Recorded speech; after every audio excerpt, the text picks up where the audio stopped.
In 2013, I posted a blog and a YouTube video stating my opinion that wrestling was the gayest sport of all time. After some careful thought and the realization that wrestling is not a sport at all, I came to the conclusion that football is the absolute gayest sport ever.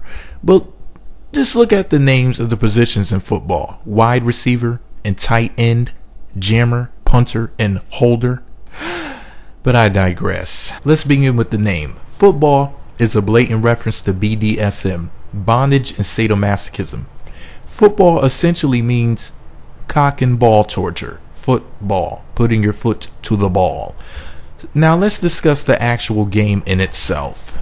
American football's rules go a little something like this.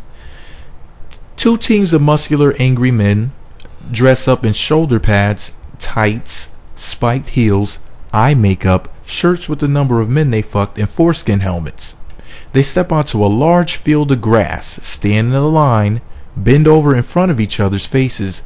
One of the drag queens tosses an inflated brown testicle between his legs to his teammate, who shares the testicle with another teammate, whose job is to run across the field and to cross a line.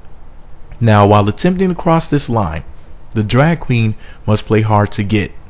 The other team of drag queens are all gunning for him, and they're coming at him hard and fast, and they want his ass.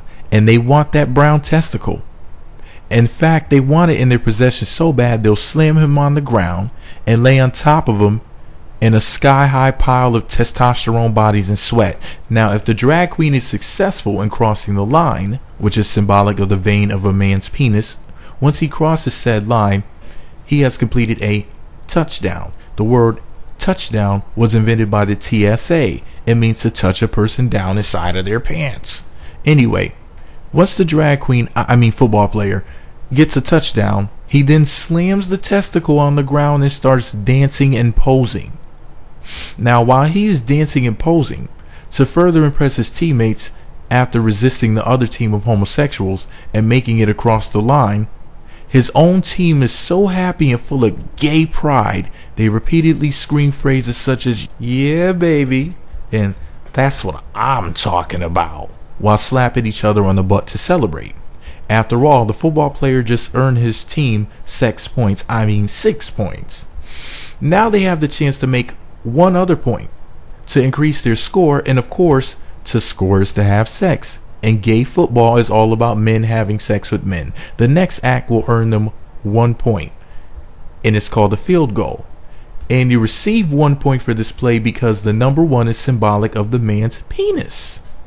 The smallest guy in the team comes out into the field and attempts to kick the brown testicle through a giant white fork.